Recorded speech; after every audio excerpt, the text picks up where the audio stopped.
Patrick Scheder, bonjour. Bonjour Marc. Merci d'avoir accepté cet entretien pour le magazine Nexus. Alors, vous êtes auteur, concepteur de spectacles sur le thème de la nature et historien de l'écologie. Alors, vous avez publié un ouvrage qui s'appelle « Pour une pensée écologique positive » aux éditions Belin. Et vous êtes actuellement en tournée dans toute la France pour le spectacle « Des jardins et des hommes ». On voulait vous entretenir aujourd'hui autour d'un concept qui nous est très intéressant, qu'on voulait développer avec vous. C'est le concept de l'écologie culturelle. Est-ce que vous pouvez nous en dire un peu plus ? Oui, alors dans mes spectacles justement, Des jardins et des hommes, que j'ai monté maintenant il y a 6 ans, l'idée c'est de se mettre dans un parc, un jardin, un espace naturel. Moi je suis pianiste, et donc d'alterner musique et texte sur ce thème de la nature, de l'amour de la nature, de ce qu'on appelle de façon plus large l'écologie, et de l'histoire de l'écologie. Et donc depuis 6 ans, même un peu plus, j'ai été amené à chercher plein de textes qui parlent d'écologie avant même que le mot existe, parce qu'il a été créé en 1866 par Haeckel, un biologiste, qui était un disciple vulgarisateur de Darwin. Mais bien sûr, on parle d'écologie avant, puisque l'écologie se définit comme l'interrelation dans le monde des espèces vivantes. Et donc, c'est depuis la nuit des temps que l'écologie existe. Bon, les textes depuis la nuit des temps, je ne sais pas, peut-être.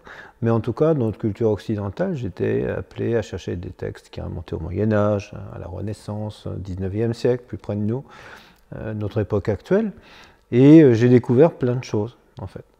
Et j'ai découvert qu'il y avait beaucoup de textes qui parlaient d'écologie donc avant l'heure, avec des personnalités qui sont très très célèbres, qui sont aimées des Françaises et des Français, comme La Fontaine, George Sand, Montaigne, Léonard de Vinci.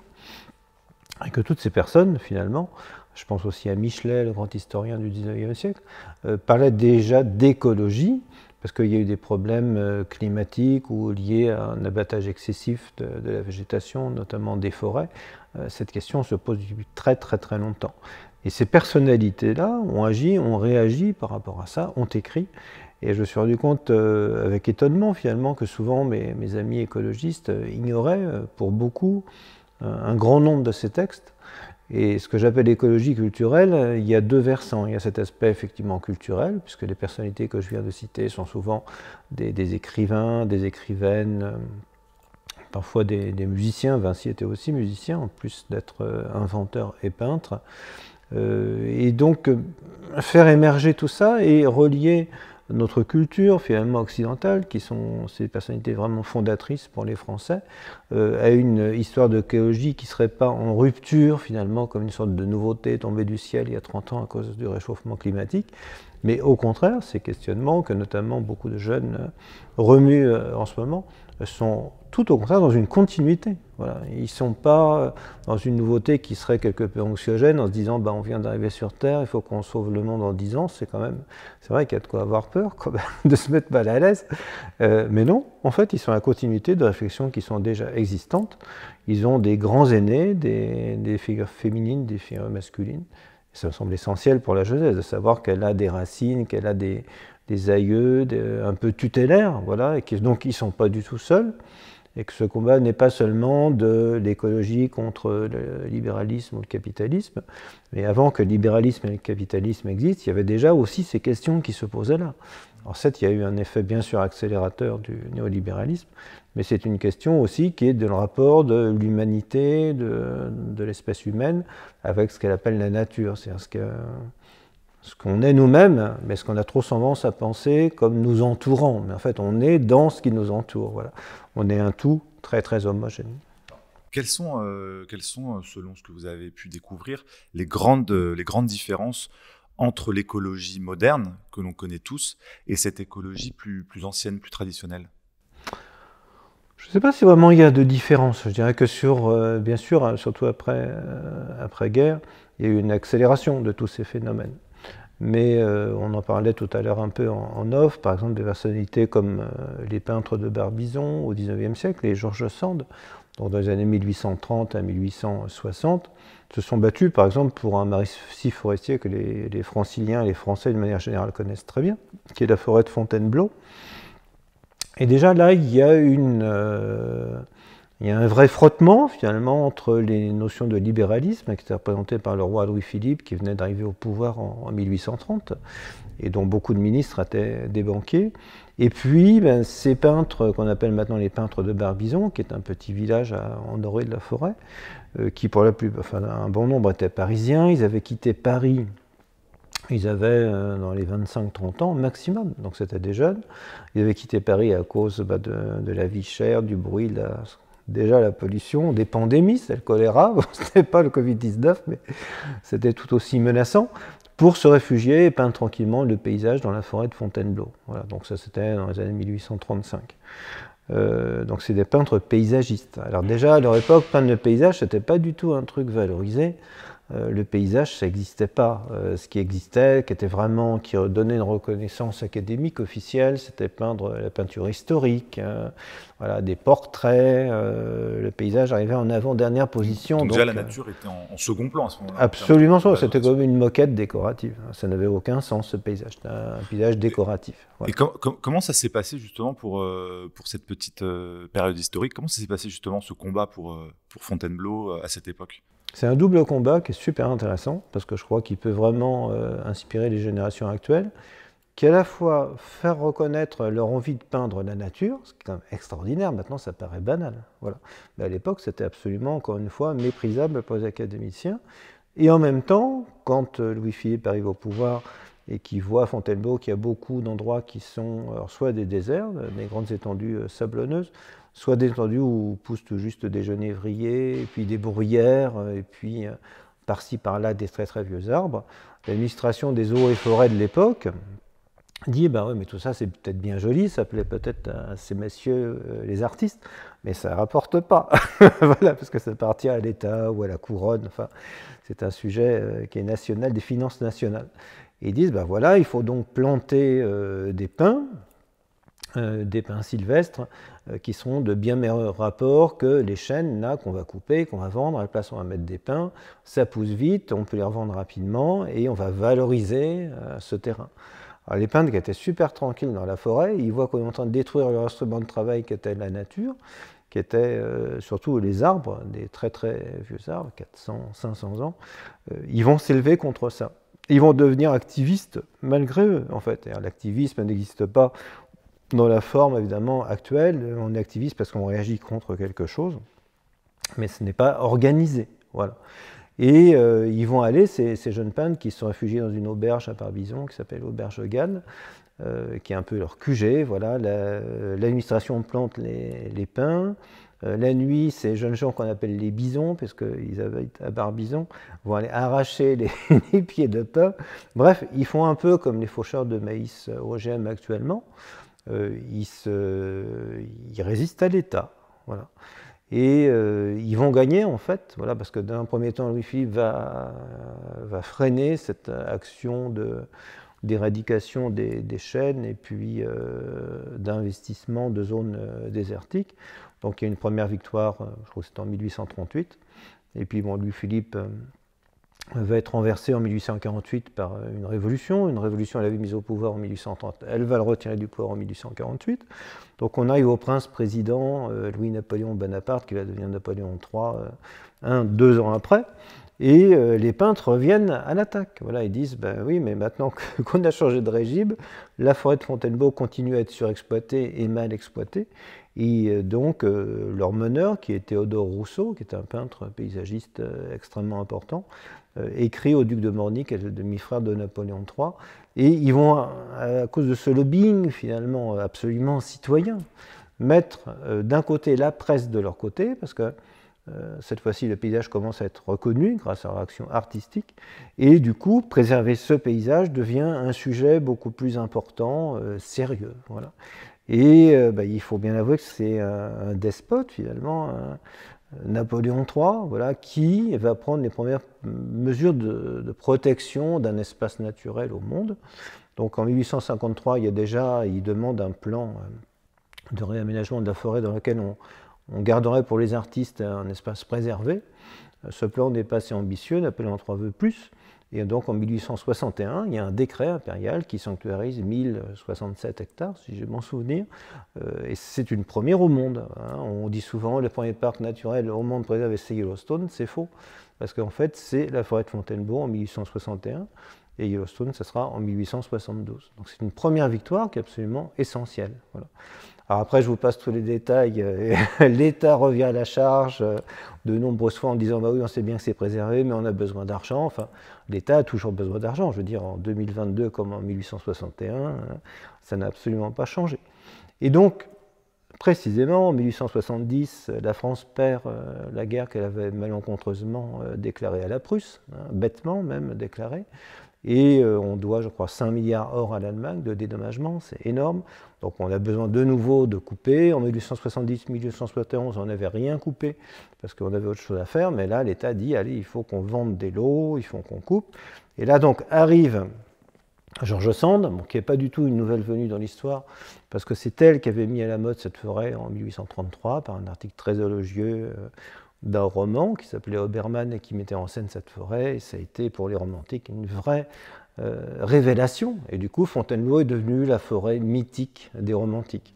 Vous savez, les Chevaliers de la Table Ronde ont une forêt mythique, c'est Brocéliande. Ben, pour les romantiques, c'est la forêt de Fontainebleau. Je veux dire, c'est clairement identifié, il n'y a aucun doute là-dessus.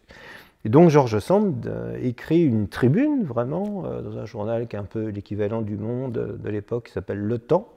Une tribune quand même qui fait 12 pages, dans laquelle elle développe non seulement l'aspect esthétique, effectivement, qui avait permis aux peintres de préserver cette forêt, donc une lutte quand même qui durait depuis 1835 jusqu'à 1861, et elle dit, mais il n'y a pas que ça, il n'y a pas que l'art, parce que d'abord tout le monde n'a pas accès à l'art, tout le monde n'est pas artiste, il y a bien plus que ça, il y a le fait que une forêt, avec sa beauté, son ancienneté, est un bien national qui doit être partagé par toutes les classes sociales.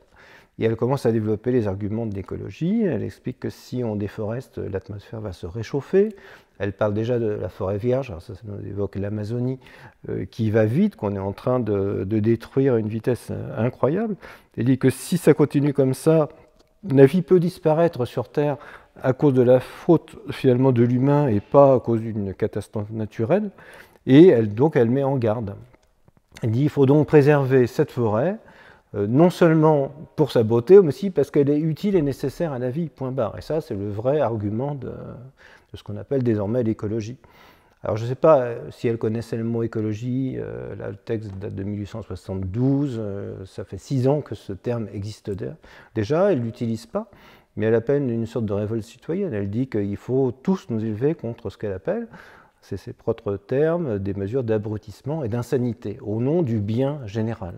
Elle rattache totalement le fait, et c'est ça qui est très important, de préserver les espaces naturels, bon là en l'occurrence c'est la forêt, des principes républicains qui sont le partage des richesses naturelles pour toutes et pour tous. Ça c'est très essentiel aussi. Et donc déjà il y a 150 ans, ouais, pratiquement, c'est ça. On avait déjà un programme écologique qui naissait. Il y a une vraie alerte écologique là-dessus, qui est très détaillée, donc c'est aussi qu'il y avait des scientifiques qui travaillaient là-dessus. Ce qui est très intéressant dans l'histoire de Fontainebleau, puisque actuellement on attend beaucoup de la science qu'elle sauve le monde, dans une certaine mesure, le rapport du GIEC est avec beaucoup d'exactitude, de vérité et de réalité. Mais ce qui est intéressant à voir dans cette histoire, qui peut peut-être nous permettre d'aller plus loin, c'est qu'on a dû la préservation de la forêt de Fontainebleau pas à des biologistes, qui existaient déjà des savants disaient la même chose, mais il y a des gens qui étaient en dehors du circuit. George Sand, on ne peut pas dire que ce soit une spécialiste, voilà. Mais elle a une grande voix, elle s'y connaît vraiment aussi très très bien en botanique. Elle gère un domaine de Nantes, dans le Berry, qui fait 250 hectares, donc en matière de terre, elle s'y connaît. Voilà. Et donc ça lui donne un avantage certain pour parler de tout ça. Et à cause de cette action de lobbying, donc qui date depuis 1835 jusqu'à 1872 maintenant, donc ça commence à faire un certain temps. Quand on pense qu'en Larzac, c'était une lutte de 10 ans, bon, Notre-Dame-des-Landes, 50 à 60 années, là, 1835-1872, et puis ça ne s'arrête pas là, je veux dire. Il y a des mesures de préservation de cette forêt qui vont être sans arrêt multiplié, contesté jusqu'en 1904, où véritablement il y a une préservation, cette fois-ci, qui rentre dans les mœurs. Donc 1835-1904, c'est une très longue lutte. Voilà. Et actuellement encore, il y a des gens qui protestent sur le fait que l'ONF couperait de trop, etc. Bon, c'est encore un autre sujet, voilà. Il y a eu des éco-guerriers aussi dans les années 1980, voilà, qui ont fait un peu comme les bisons des années 1850, qui ont arraché des plants, ils ont été condamnés. Donc c'est quelque chose qui est toujours en cours dans une certaine mesure. Mais c'est aussi relativement apaisé. Et puis je connais plusieurs agents de l'ONF qui sont totalement en phase avec cette idée que finalement, cette forêt de Fontainebleau, dans les années 1850, c'était une sorte de ZAD avant l'heure, une ZAD d'artistes. Voilà. Donc, pour revenir sur le côté artistique, les peintres paysagistes ont été reconnus, la forêt a été préservée, donc ils ont gagné, on peut dire, sans faire de mauvais jeu de mots, sur les 2 tableaux. Voilà. Et lutte menée par des non-spécialistes, par des citoyens, pas tout à fait lambda, mais presque, qui sont mobilisés en faveur de la nature. Alors, comment vous expliquez du coup qu'il y ait une telle rupture dans nos connaissances? Comment ça se fait que cet héritage culturel se soit perdu? Je pense que par rapport à l'écologie politique, par exemple, elle s'est souvent attachée à une pensée libertaire, à une pensée dite de gauche, etc. Notons au passage que d'ailleurs George Sand était, on va dire, plus ou moins de gauche. Elle était extrêmement favorable au socialisme de son époque. C'était une amie proche de Blanqui, de Louis Blanc, etc. Elle avait eu quelques échanges aussi avec Marx, etc., mais elle n'était pas du tout communiste, par contre. Donc on pourrait imaginer qu'il y a une filiation là-dessus, voilà, une prise de conscience. Mais bon, comme d'un autre côté, le marxisme, ça n'a pas été particulièrement brillant non plus sur le domaine de l'écologie. Voilà. Je pense qu'il faut prendre cette pensée en tant que telle, finalement. Et si on prend les personnes de cette époque, par exemple Jules Michelet en 1861 écrit un livre super intéressant, un livre naturaliste qui s'appelle La mer. Il a aussi écrit un livre à cette même époque sur la montagne, un autre sur l'insecte, etc. Donc ils sont en train, ces personnalités dont ce n'est pas le boulot à l'origine, d'investir le domaine de la réflexion sur le paysage, sur la nature, d'une manière très très avancée. Et Michelet, dans son livre sur la mer, consacre 6 pages au fait qu'il faudrait dicter un droit de la mer international. Il faut que l'Angleterre et la France et les États-Unis s'associent pour édicter un droit de la mer et le feront partager à toutes les nations du monde. Il parle déjà de surpêche, de filets qui raclent les fonds marins, d'une difficulté pour les jeunes générations de poissons de se renouveler, etc. 1861. Voilà. Donc ça veut dire que cette conscience que nous on appelle écologique, elle est déjà très très présente. Les personnalités un peu attentives, mais juste un peu, et surtout qui s'informaient des dernières recherches scientifiques et puis qui regardaient le monde autour d'eux, avaient lancé des alertes qui étaient très très claires. Voilà. Donc il faut rentrer tous ces personnages-là, finalement, sans Michelet, l'écologie dans une histoire beaucoup plus large que les 40 à 50 dernières années. Voilà. Et bien sûr que la pensée libertaires, etc., ont un rôle qui est vraiment très très important là-dessus. Mais c'est de trop courte vue de dire que l'écologie, elle est née là, parce que le terme, il est né en 1866, que des personnalités exactement à la même époque déjà en parlent, et disons plutôt que ces pensées dites libertaires sont quelque part, peut-être d'une façon inconsciente, sans le savoir, les héritières de tout cela. Mais je crois que, je reviens finalement à cette réflexion de George Sand, que la préservation de la nature, c'est carrément un sujet et même un programme républicain. C'est ça qui est super important, au fond. Voilà. C'est-à-dire que, comme elle avait été alimentée beaucoup par les lectures de Jean-Jacques Rousseau, la grand-mère de George Sand était une fille naturelle du maréchal de Saxe, qui était donc une femme du XVIIIe siècle, qui était férue des théories de Rousseau. Cette grand-maman de George Sand a légué tout ça à George Sand, qui a continué cette pensée, etc. Donc il y a toute une filiation qui finalement aux années 1750 jusqu'à 1872 sur une vision aimante de la nature. C'est très très important. Et rattaché vraiment à un projet républicain. Et justement, ce projet écologique, est-ce que vous pensez qu'il était plus ambitieux au XIXe siècle qu'au XXIe? Non, je ne pense pas, parce que je ne pense pas que, admettons, Michelet ou George Sand auraient réfléchi à une république écologique. C'est plutôt que pour eux, la nature et le partage des bienfaits de la nature, ne serait-ce même que de les regarder parce qu'elle est belle, c'est une richesse que j'ai tout à l'heure qui doit être également partagée.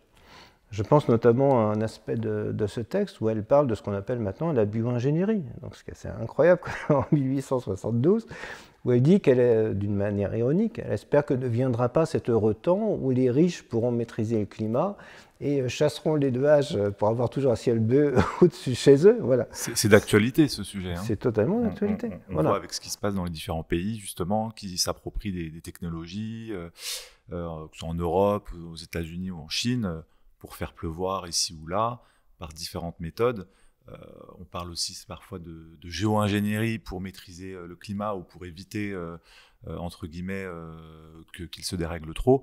Est-ce qu'on est dans cette dérive dont parlait justement George Sand? Oui, tout à fait. C'est des choses qui avaient déjà été envisagées. Je crois qu'il y avait un chercheur américain des années 1830 qui avait imaginé de brûler les Appalaches, les forêts pour faire pleuvoir. Enfin, ce sont des choses qui sont déjà qui sont évoquées à l'époque d'une manière fantaisiste, voire fantasmatique. Mais si elle en parle, c'est qu'elle s'est informée, elle a beaucoup lu, on lui en a parlé, et ça émeut en elle cette réflexion, voilà, que le climat, la beauté, la nature appartient à toutes et à tous. Alors ensuite, il y a une vraie question à se poser, comment ça se fait que ce soit une femme qui écrive cette première tribune écologique? Voilà. Donc c'est là qu'effectivement, on peut dire qu'elle a été quelque part précurseur de l'écoféminisme, puisque, ben oui, c'est vrai que Michelet a écrit 6 pages sur le droit de la mer, mais c'est pas aussi engagé que George Sand. Voilà, c'est présenté d'une manière différente. Donc là, il y a une vraie question à se poser.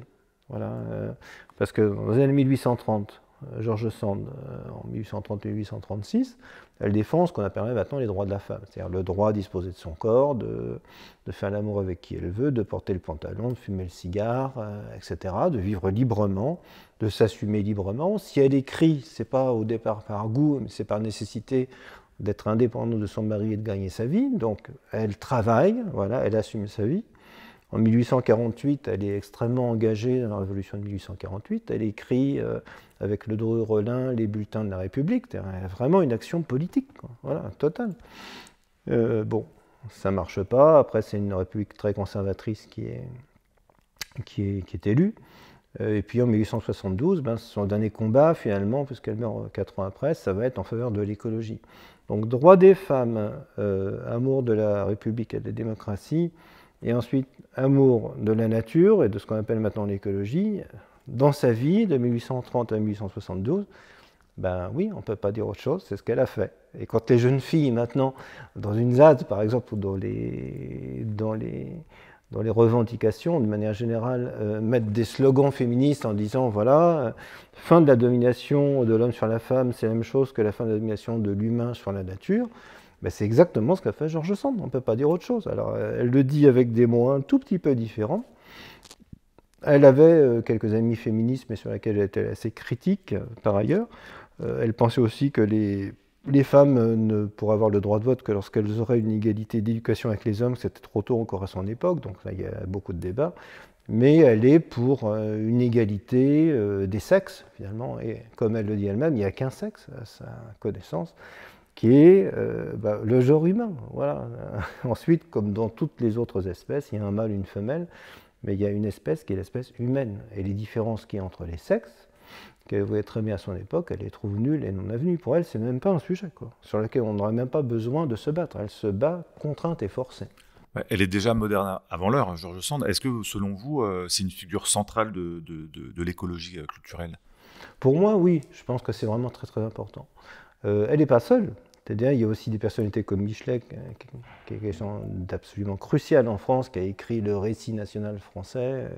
Il est né à la fin du XVIIIe siècle, il est mort à la fin du XIXe. C'est grâce à lui qu'on apprend l'histoire de France telle qu'on l'apprend actuellement, voilà, avec ce récit national, avec Jeanne d'Arc, des personnalités tutélaires.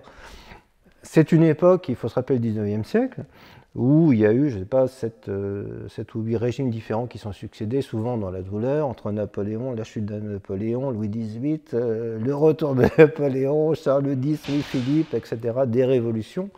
Le sentiment national français avait été mis à mal. Et des personnalités comme Michelet, qui s'intéressent à la nature en écrivant d'un côté une histoire de France, pour laquelle son projet c'est que ça fasse société, c'est très important. Voilà. Ça veut dire que, quelles que soient les tendances des personnes de son époque, qu'elles soient républicaines, je sais pas, socialistes, anarchistes, il y en avait beaucoup, qu'elles soient aussi peut-être impérialistes ou qu'elles regrettent la monarchie, il faut construire un récit national qui met tout le monde d'accord.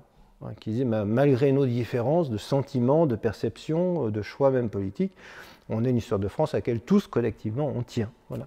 Et ce que j'appelle l'écologie culturelle, donc pour en arriver à ce second versant, c'est dire l'écologie, au lieu de diviser, à mon sens, elle doit évidemment s'attacher à rassembler, à faire société. Voilà, parce que si on l'a fait exclusivement, admettons, de gauche, ou d'ailleurs si on le faisait exclusivement de droite, il y a des chances qu'elle n'arrive jamais, quoi. Voilà.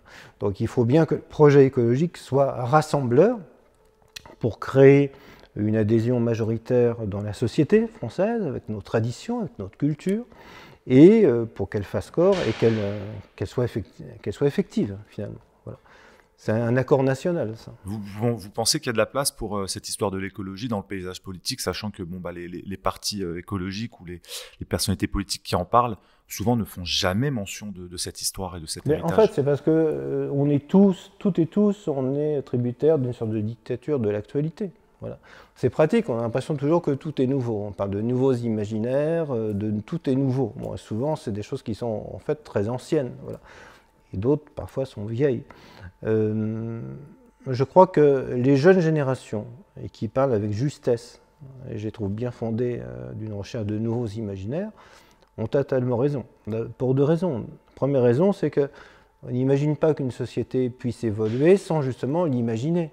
Ce n'est pas une sorte de bienfait mécanique qui fait que la société évolue comme ça, par le bienfait de ses lois. C'est faux.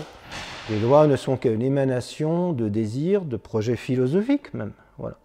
C'est pour ça que je suis un peu étonné de voir nombre de partis politiques qui présentent des mesures. Mais bon, alors on voit bien les mesures, mais souvent on ne voit pas quelle est la philosophie qui englobe le tout. Je pense qu'il faut partir d'une vision, finalement, qu'on pourrait appeler philosophique, dont découlent des mesures, et pas l'inverse. Parce que si on lit les mesures qu'on ne voit pas la vision, je suis un peu dubitatif quant au résultat. Voilà. Donc il faut avoir un projet.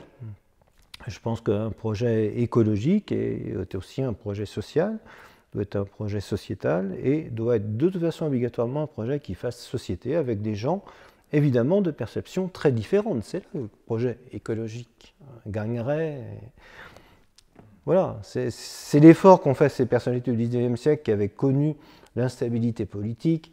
Nous, on dit ça serait bien que les choses changent, mais il ne faut pas oublier qu'en 1830, en 1848, je sais pas, il y a eu 6000 morts dans les rues. Je veux dire, c'est énorme. Quand ils parlent de ça, ils ont vu le sang dans les rues de Paris. C'est pas tout à fait la même chose que dire il faut que ça change. C'est pas la même chose qu'une manifestation, fût-elle réprimée violemment. Quand il y a des milliers de morts, ça oblige à se poser des questions fondamentales. Et si on tient à ces principes, d'y tenir ferme et d'approfondir. Voilà.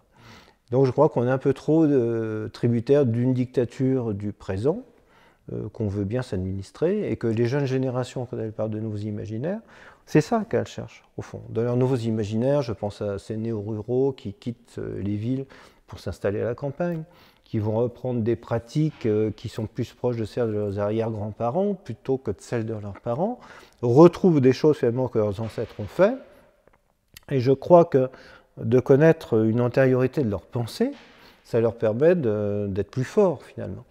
Je ne crois pas qu'on puisse être heureux d'être orphelin. On sait très bien qu'être orphelin, c'est manquer de racines, c'est toujours un peu être à la recherche d'une maman ou d'une papa idéal. Voilà. Vous pensez que l'écologie est un peu déracinée de son Oui, histoire ? je pense qu'elle est un peu orpheline, mais c'est un des problèmes de compréhension qu'il y a de la part du public.